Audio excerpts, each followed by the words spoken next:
And welcome to Pambatheka Mancinza TV. I'm here to update you ngokuzokwenzeka kuSibongile Dlamini nesidweki kuzola ngoMsombuluko ngomhla ka-24 February kuya ngoLwesithathu mhla ka-26 February 2025.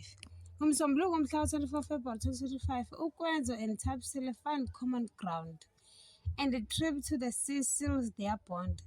Vuma wonders why people of Ixhopo send him a creepy visitor.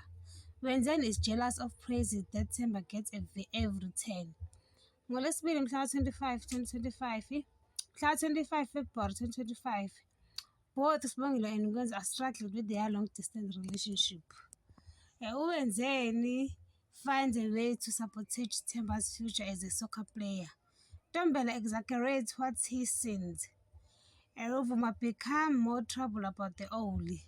NgoLwesithathu mhla 26 February 2025, a fleeting moment between Nkwenzo and Thabile ignites an unexpected spark.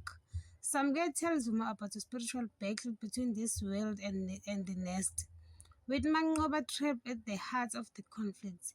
Wenzeni is thrilled about the family celebration of Themba. Kayibamba lana ungakhohlwa ukuncindezela notification button nokusubscribe namasho umbono wakho. Bye.